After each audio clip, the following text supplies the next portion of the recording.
Oh, yeah. What's going on with the phone?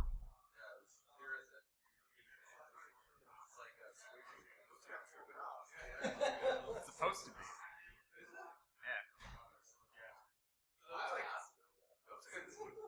It should be stripped, but I'm just seeing the stroke. And then I see a bat kind of flying out. Oh, wait.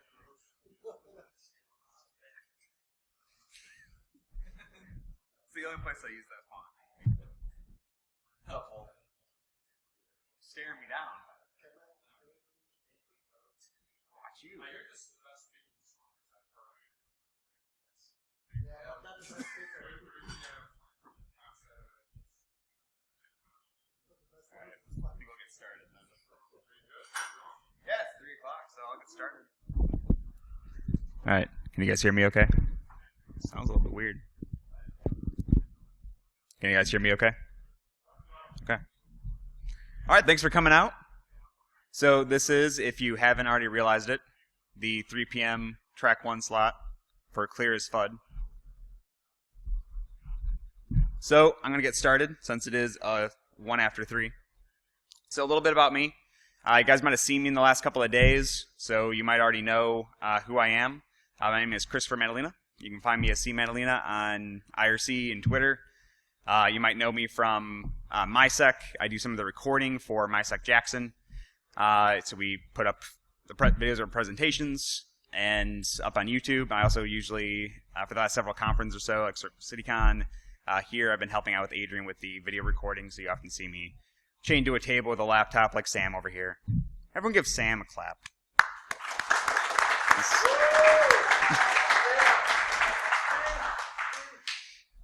So, just a couple of quick notes about me, if there's any interest in it.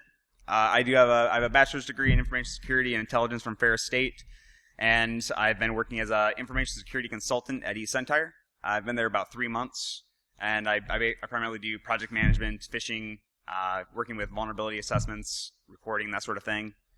And I've spent the last 10 years in IT, not necessarily in security, but always in customer-facing roles. Even as a consultant right now, I'm always interacting with customers.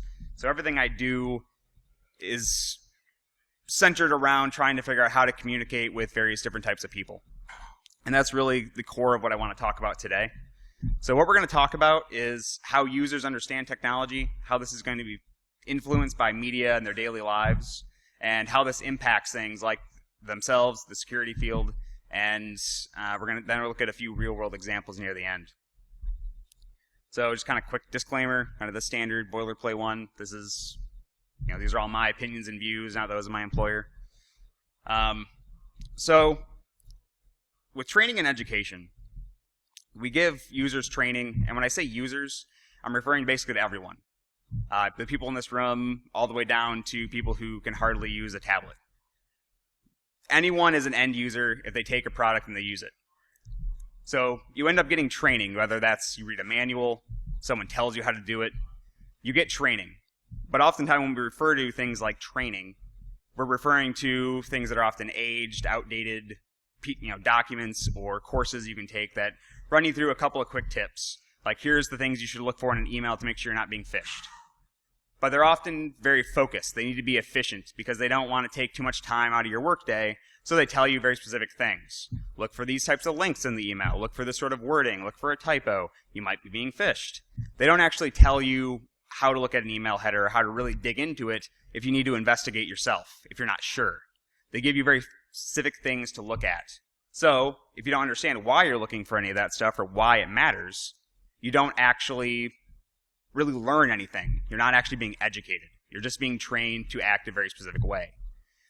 So education is different in that it actually explains why you should care about something, why it's relevant to you. And that's really key, because when you actually understand why something matters, you'll actually carry that with you and be able to apply it elsewhere. Makes learning about other things a lot easier. So I'd be kind of a hypocrite if I didn't tell you why this is relevant to you then. So it kind of gets summed up in this quote from a journalist that I like, Quinn Norton. If you've seen her on Twitter or on She usually gets posted on Medium and some various magazines. In an article she wrote a few months ago called "Everything is Broken." Computers and computing are broken. They're not necessarily broken always in the way we think of something as being broken, but everything we have from our phones, laptops, tablets, they're all built on fundamental pieces of technology that all create the whole. So these little pieces of technology are all broken in their own little way. They all have little bugs. They all have little problems in them. The people who actually understand that technology, who have been educated and understand why something's happening, they can cope with it. They can figure it out. They can work through it. But if you're just training someone on how to use something, they don't understand how to work through those problems. And everything we have is broken in lots of little ways that we work around it every day. Even email hasn't been changed in decades. It's still kind of broken. It's very limited. But we use it because it works. But those of us that understand how email works and why it works the way it does are better able to cope, actually make email clients, things like that, that will improve upon it. But you have people who just kind of understand email is this thing that I click the button, it sends an email, and that's what happens. There's a fundamental difference there. So the really great thing that we've seen recently is in the last few years, we've had kind of a really boon in technology where people who used to struggle to use a PC are now able to get a tablet, something with a touch screen that's constantly connected to the internet, and they're able to branch out. Where normally they would be maybe just stuck with email and looking at Facebook, they're now actually able to break out of their little silos they used to be in and start exploring. They see links on social media sites, they get sent something in an email, they just hear about something, they can download an app, they can start to branch out and really start to explore the internet, which is really great. There's nothing that's not wonderful about that, because they can learn, they can get out there, they can find things that entertain them, they can reach out to communities that they wouldn't otherwise be able to be a part of. It's really great. So they have this ease of use through the touch screens, these tablets they can get, their phones, and they have the motivation to get out there, which is all their friends and family on social media, etc. Of course, the problem is that they don't really understand any of the technology. So this leads to them being really easy targets for scams. They might recklessly expose personal information by just overly disclosing on a website, providing information they don't need, just posting it somewhere, trying to be helpful, telling someone something. And not to mention then they have all these devices that are constantly connected to all their information on it. They don't really understand what anyone might be able to do with that information. So they don't lock the phone, they don't keep things encrypted, etc. If they lose that device, it puts them at risk. Nothing might come from it, but that device is out there now somewhere. They're at a risk of having their information exposed. And kind of the big thing that I want to talk about is it enables a fear of the unknown. They don't understand, going back to that education point, they don't understand why something is and why it's relevant to them. So when they start to hear things from the media or even from entertainment, anything from friends and family that they don't actually understand, they don't have the education to apply to push against it, they start to come up with their own ideas. They get these fears, the little seeds of fear they don't understand, and they come to conclusions that might be incorrect. And a lot of that comes from news and programming. So I kind of refer to this as counter-programming. And it comes in a lot of different ways. Like, I'm kind of picking on CSI Cyber here, as kind of we are wont to do. Obviously, everyone understands shows like CSI Cyber. You're kind of hard-pressed to find someone who believes everything that's going on any of the CSI programs is real. But what it does do is create kind of a gray area where can't really speak for everyone in the room, but I know I've had situations where I've been sitting down with a family member or friend, with something like this on the TV, and they turn and they ask me, like, well, you really can't do something like that, right? And they're asking it in a joking way. They don't believe that whatever crazy nonsense just happened on the TV could really happen with a computer, but they understand, they've been told that computers are becoming, we have so much research going into it, they're kind of going forward at such a rate that they know that maybe that some part of that's possible, but they don't know where the reality stops and the show started. So if you don't sit there and actually explain to them, no, here's where the limits are, here's what actually could have been done, and here's where they went off in fantasy land, they kind of start drawing their own line, and that starts to get a little bit wavy and moves back and forth, where they start to think things that aren't really possible or would be ridiculous, just so ridiculously low that they would ever happen. They start to believe that that's the reality, and that can kind of start to create these fears where they want to stay away from technology, or they start telling people other things, and kind of that viewpoint begins to be propagated. Excuse me. And then we have various news articles that do a lot of the same thing. So I have a couple of headlines up here that jumped out at me from 2015 and 2014. One being from back in December, the Washington Post. We're actually going to talk about this in a little bit more depth later. They did a Q&A with the hackers who helped break into Sony's network, or supposedly, anyways. And then, which is just kind of full of a lot of really bad information, and we're actually going to get to that in a later slide. But then we have a couple of articles that there was really no reason for them to exist, other than they wanted to put something up about it.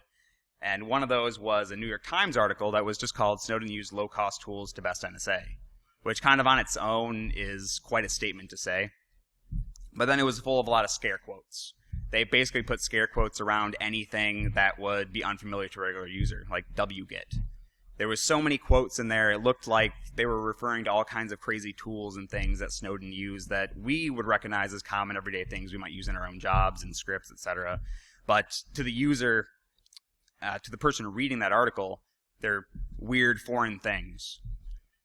And the article didn't really add anything, didn't explain what any of those tools are, didn't explain how they worked, and didn't really provide any information or education. It just existed to make this statement, was basically summed up in the headline.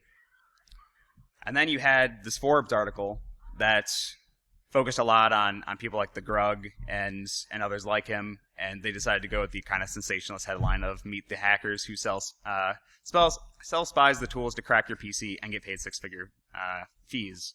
Which, if you're familiar with that article, comes complete with a picture of the Grug with a bag full of money at his feet. So what this all leads to is warped touchstones and warped facts. So what touchstones should do is actually aid in communication. They should be really weighty words. If I say the word hack to you, you kind of already understand what I'm talking about. At least in context of our conversation, you understand I'm probably talking about something related to computers. But when words are getting used or misused, and that kind of starts to become subjective, whether or not they're really being misused, because words can change.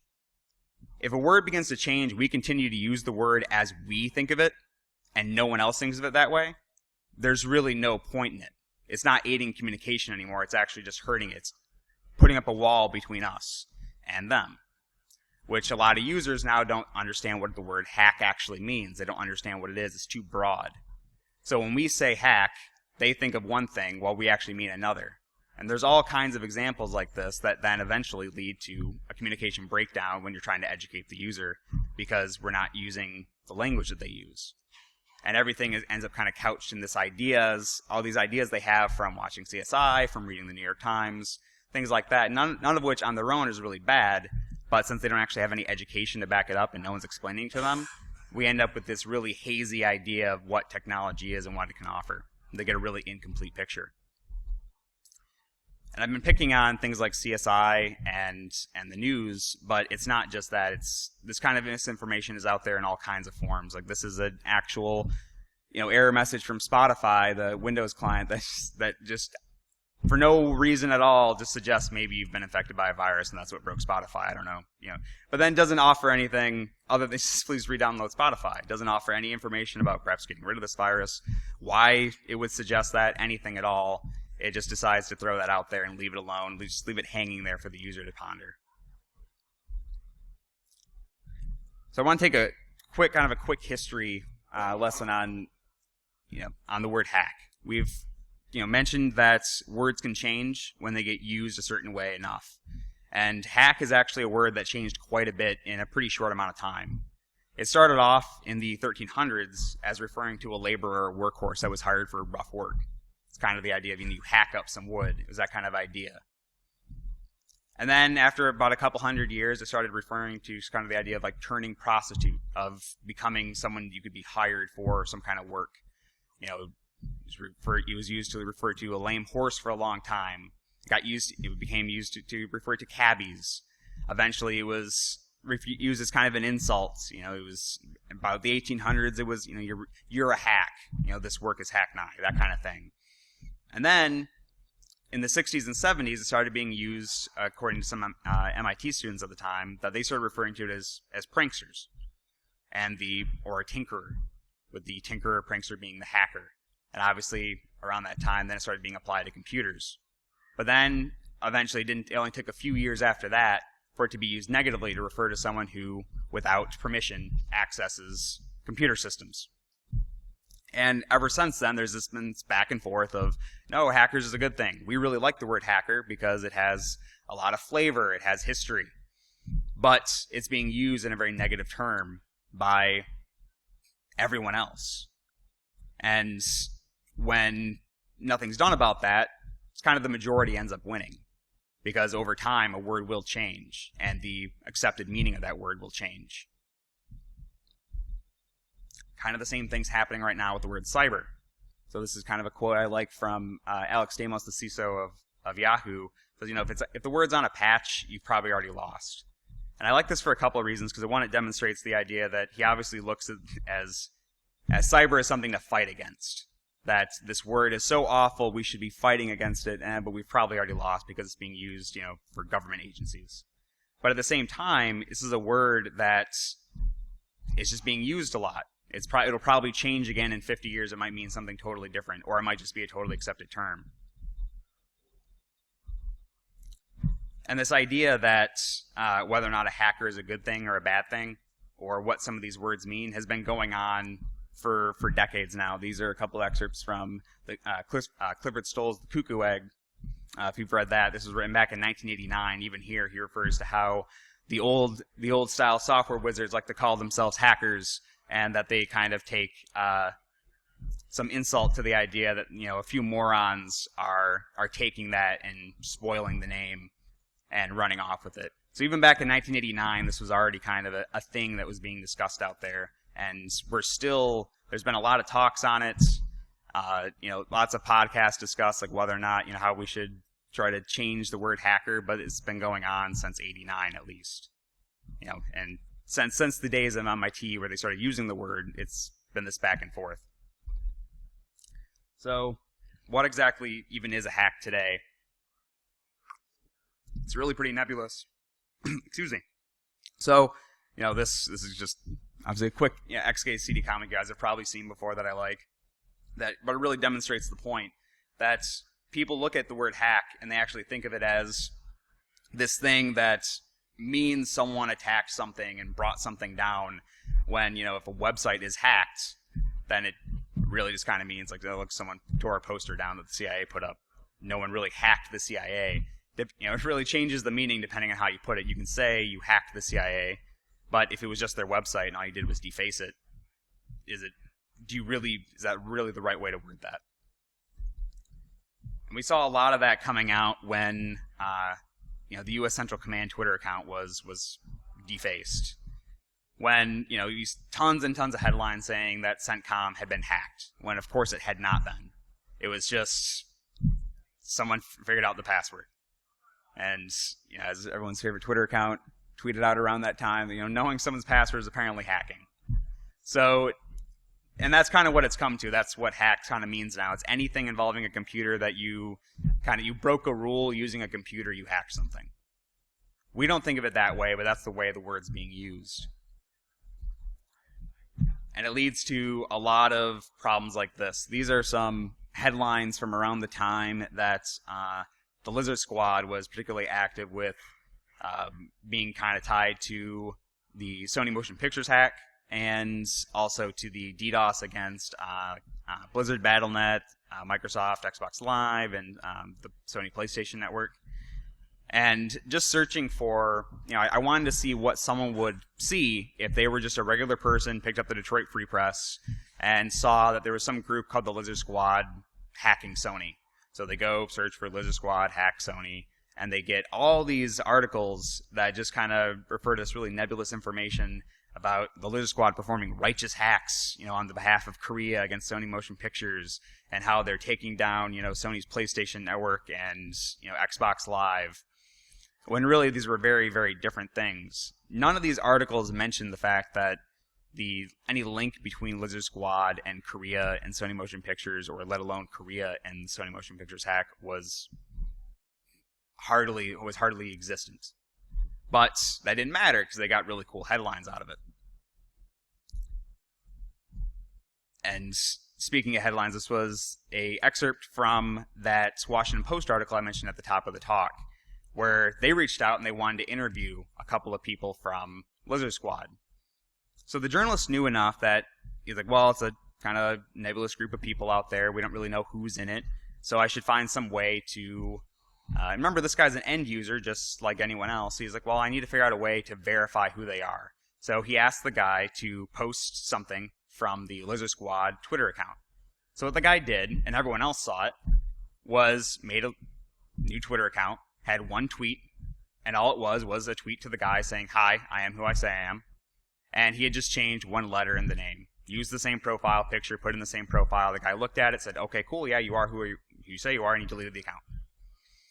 So he was tricked really, really easily, basically by, what would be similar to a phishing campaign. And then he proceeded to interview the guy and ask him totally serious questions as if he knew what he was talking about. And he just gets really wrapped up in it. If you read the article, he gets kind of into it. He wants to know more. And he gets to this part near the end where the guy's just really kind of making fun of Sony and Microsoft. Like, yeah, they can't do anything to stop us. It's really funny. And he starts comparing it to a game of chess. And so the guy says, like, well, all right, well, what do you think the counter move will be?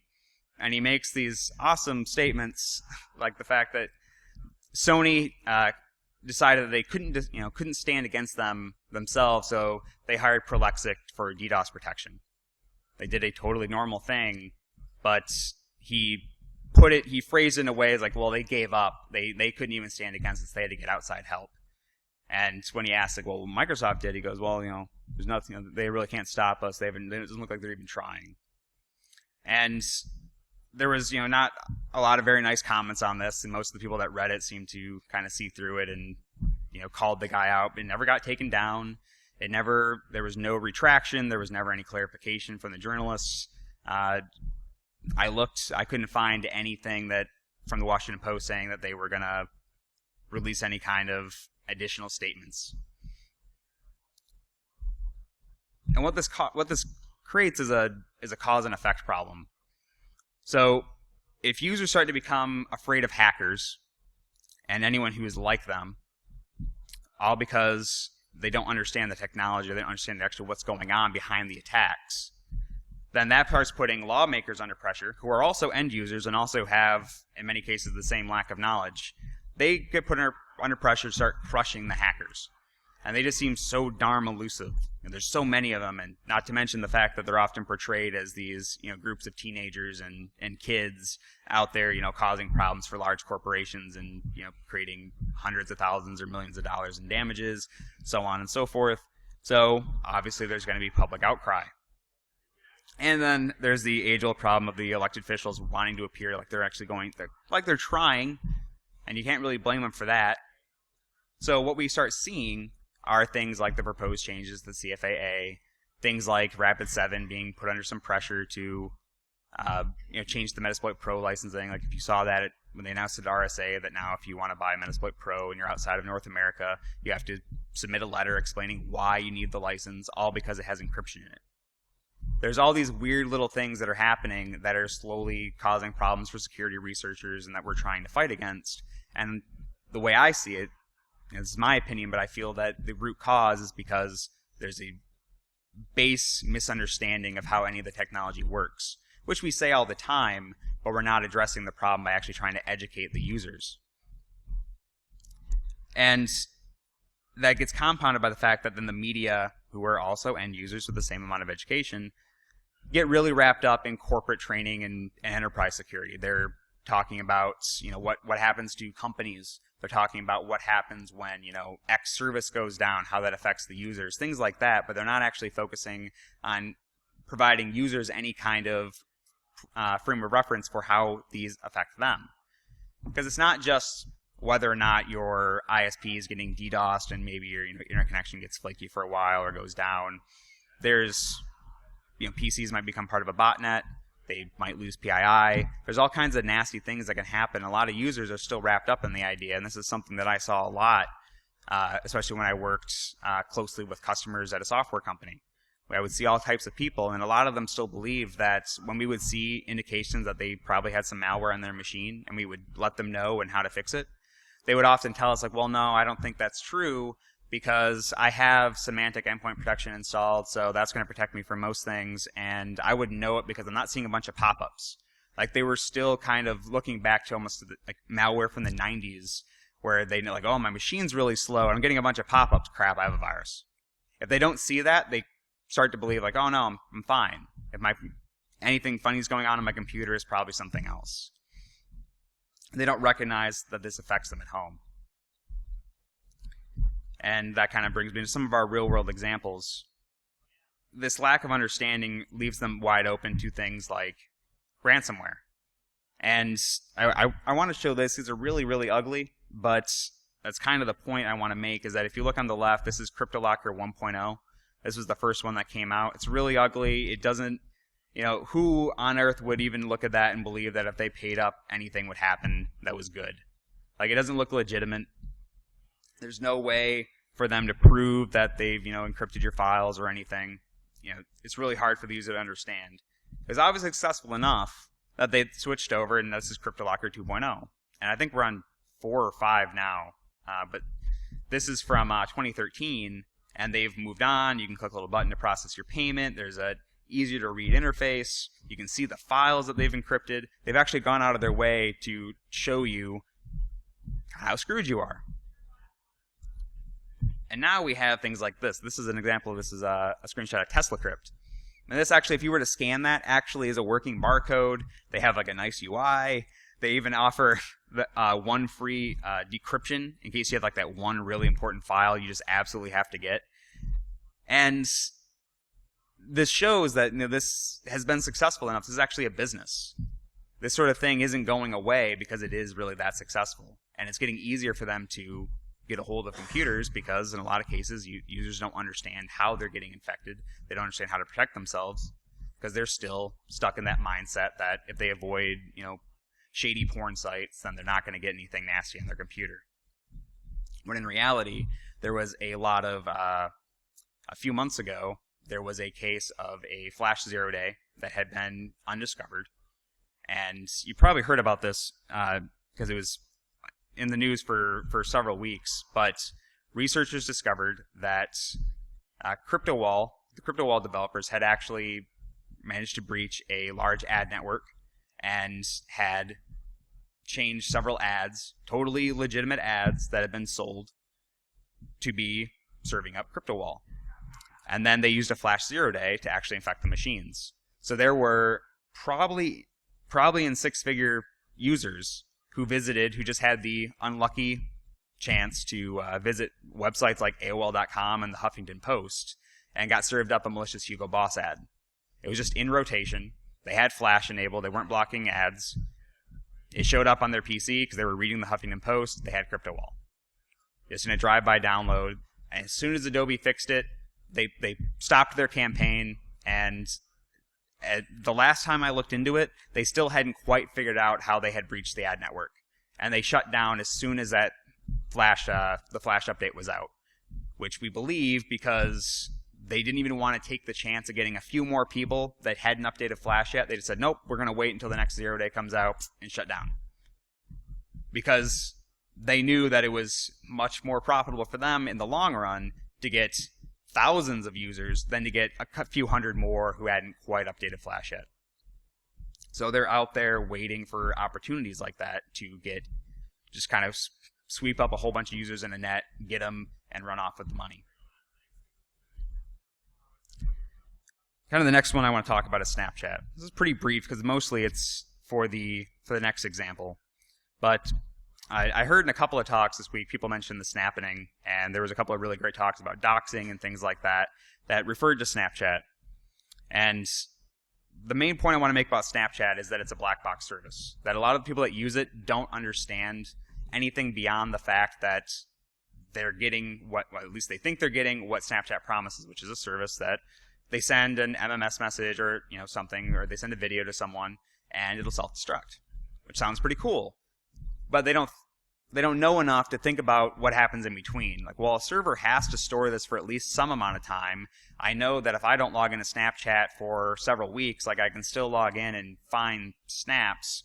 So it must be getting stored. They don't think through all that. They just think, no, I sent it to my friend. He sees it. It blows up after 20 seconds. No one ever sees it again. A lot of people it's getting a little bit better, but I still know plenty of people who don't believe their phones can take screenshots. And even then, even if they couldn't, like, you can take another camera and take a picture of the phone. Like, if someone really wanted that video or that picture to be shared around, they can make it happen. But people aren't thinking about that, and the companies behind a lot of these services, like this official statement from Snapchat, which they released as part of their response of the snapping, was basically, yeah, you were victimized by how you use Snapchat, so it's not our problem, sorry. And the main point I want to make here is their user base. This is from March. So this was up to date as of March of this year. This is what Snapchat shows to their advertisers. They show, and they're very proud of the fact, that 50% of their users are between the ages of 13 and 17. And then the other 31% is 18 to 24. So basically, it's about 80% of these is a bunch of kids using Snapchat, and they don't really, probably a big bulk of them don't understand how Snapchat works or what they might run into if they use it. And, they have their nice stylish graph at the bottom showing that the ever-increasing number of snaps that are sent on a daily basis. So what this means is that when you do have events like the snapping, or perhaps something worse like Snapchat itself, in that case, if you weren't aware, it was a third-party service called snapsaved.com that got compromised. If Snapchat were to be compromised, though, and these 400 million snaps a day were to be compromised of 50% of ages 13 to 17, who knows what would be in that data. And that kind of brings us to the last example, the really big one that I want to talk about, which was, this was back in April of 2014, when Central Virginia had an encounter with what's referred to by law enforcement as self-production. So that's a law enforcement term for any kind of production of pornography if you produce it yourself. And in this case, it was unfortunately a whole bunch of high school students that were taking pictures. So it was self-produced child pornography by law. Now the problem was that a mother happened to look over her daughter's shoulder while she was surfing Instagram and saw a naked picture of a girl that she recognized as one of the cheerleaders from the school. She took the phone, looked at the Instagram feed, found that there was hundreds of photos of other girls that she recognized, that she knew to be her daughter's friends. So she went to the school, she went to the police, they contacted Instagram, and they had to open up, by law, a child pornography investigation. Throughout that investigation, the Virginia police interviewed students at the school, and they were really shocked to find out that no one was really surprised. No one was distraught. Everyone was kind of like, oh, crap. I thought that might happen, but didn't think it would. And no one, so they were really confused. So they started asking, they said, okay, well, how many other students do you think have taken pictures of themselves and sent them to someone? And they said, oh, and there was ranges between 60 and 80% were the students' estimates. Now, there was a study in East Texas that showed that 31% of students had actually admitted to it on a survey, which maybe if you take into account that some people lied and that survey was restricted to freshmen and sophomores, you might be able to say that, a good third of high school students were sharing pictures with each other. When asked why they'd taken the picture, a lot of the girls that were in the picture said, oh, well, I liked this boy, so I sent him a picture. And, I was hoping he would go out with me. And they kept pushing him, and so they said, well, kind of prove it. Let me see your phone. They ended up confiscating dozens and dozens of phones. They had a whole wall in their evidence room that was just full of phones from this high school, all because they found they contained child pornography. A lot of times there was pictures of other students in the school as well as pictures of their own. And by law, they have to confiscate those. Eventually, just being too unwieldy, they said, look, we're going to stop this investigation, kind of put it on hold while we look into it further, because we don't know what to do with this. And kind of thankfully, they asked the Virginia State prosecutor, what do you want to do about this? Are we really going to prosecute basically an entire school of high schoolers for distributing child pornography? And he said, no, of course not. Of course not, we're going to do that. So they kind of put the case on hold while they looked into it. As of a couple of weeks ago, I keep trying to look into this to see if it ever comes to a close. The closest they've gotten is they have a couple of anecdotal stories where that there was a boy at the school that was pretty popular, got a lot of pictures, shared them with a lot of the other boys at the school, and someone had the idea like, hey, we're kind of tired of sending texts to each other, and we don't want our parents to find these on our phones, so we should put them up on Instagram because they'll be safe there, and we can all access them. So we should leave it public. And they said, don't worry, you can't find anything on Instagram because you have to know the hashtag in order to find it. They didn't understand that you could just look through Instagram. They didn't understand how the service worked. So they had a special hashtag they all agreed on, like a password. And you could only get the hashtag if you shared a picture with the guy whoever it was that was uploading the photos. So it was just a gross misunderstanding of how any of this worked. They put themselves at risk, and thankfully, at least so far, we haven't really seen anything come of it.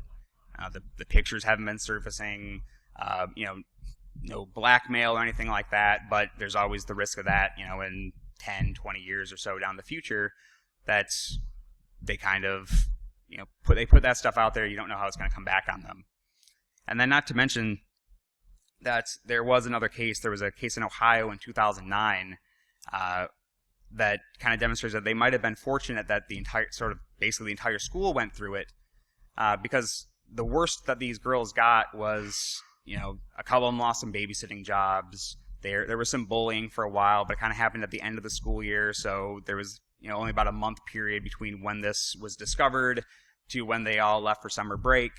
So nothing tragic happened out of this, but in 2009, when there was a young girl in Ohio who was 15 or 16, and they discovered that she had sent a nude picture to a boy that she liked. He shared it with a bunch of their close friends. Didn't get very far. Definitely didn't get out to the whole school or to the public internet like these pictures did, and she killed herself because she just couldn't handle it. And that's kind of one of those risks of where they use technology. They didn't really understand it. They trusted each other when they probably shouldn't have. And these are kind of the things that this is where the education becomes really important. I think of teenagers, people who are starting to use technology like this, to be one of the most vulnerable groups when it comes to technology. On one hand, we talk a lot about how it's really awesome that we have 2-year-olds who can use an iPad and it's really, really simple.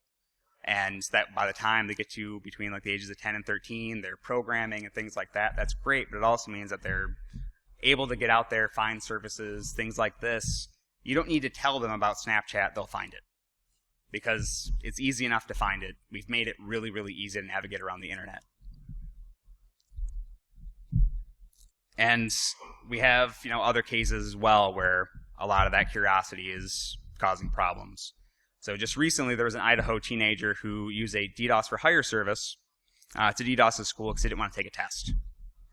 And now he kept it going for about a week, and they discovered it because he didn't know enough to try to hide his tracks or really know what he was doing. And he's probably going to be expelled now. And there's suggestion that maybe to make an example of him, he should be charged with a felony. Even though he's a minor, that maybe charge him as an adult for the felony to put it on his record. But even then, a kid trying to get out of taking a test isn't as bad as some of the other incidents we've seen. I know there's some talks that have discussed swatting as well. But, so there's just a couple of headlines that have taken, just kind of demonstrated, swatting, and, being used against schools. This kid just DDoSed it because he didn't want to take a test. There's kids out there actually trying to use SWAT teams to shut down the school so they don't have to take a test. Or just to troll people on the internet. And recently one of them got 5 years in prison for swatting. They just kind of threw the book at him to make an example of him. So again, we're also in a situation right now where even if they just do something stupid, they really can't get away with it like, well, you stole something while you're a minor, so it'll go in your juvenile record. Now we're trying to make examples of them, which in one hand maybe we have to do so people will stop doing this sort of stuff. But on the other hand, we have kids who really don't know any better that we're just throwing the book at them and they're getting things like 5 years in prison. So what can we do about this? I've thrown educate out there constantly, and that really is one of the big things we can do. We can share information because that's what the bad guys do, and that's where the kids are finding a lot of the information. They go out, no one's telling them about a DDoS for hire service and what they can do with it. They're hearing about it and going and doing their own research and finding that stuff. So we can share information, especially videos like from conferences. We record all these videos, and a lot of them don't really escape the echo chamber. They just kind of get passed around on Twitter, or they just sit on YouTube, and maybe someone finds them one day and they watch them. But, don't be afraid to take a video that you really like or an article and save it. I have whole folders of bookmarks where I have different articles and videos that I like to share with people, answer certain questions really well. And even if they don't have an hour to watch the entire video, you can use YouTube to show them exactly where they should start the video, or, at least they can watch it, get a little bit more information than perhaps you can offer them at the time. If they're asking you a question, you don't have time to answer it. Maybe they have at least 15 minutes to watch the video, and they learn a little bit more than nothing at all. And that kind of also goes into, releasing that knowledge from the echo chamber and collaborating. Going out, if you ever thought about speaking, you don't have to speak at an InfoSec conference. You can go to a developer conference, speak to other departments at your company, all kinds of things like that. Speak at things like Hack for Kids to try to educate the kids and make them smarter and actually understand the technology, not just what it can do for them and that it's out there. Help them actually understand how it works and how it's powerful, or what happened, what can come of it. And finally, also make sure that you're using the right language for the right situation. So if you're going and constantly talking about hackers and hacking and cyber this and cyber that, just be cognizant of the fact that when you say hack, that might mean something different to the person you're talking to than what you think it means. But we also want to be mindful that we aren't oversimplifying and making really dumbing it down so they don't actually end up learning anything. So that's my talk, guys. Thank you very much.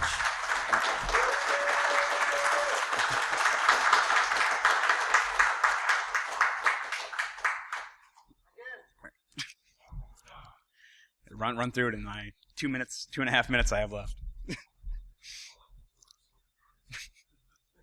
So I'll say if anyone has any comments, I'll go to the back of the room if anyone has any comments or questions.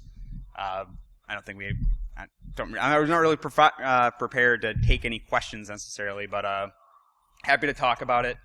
Don't have one.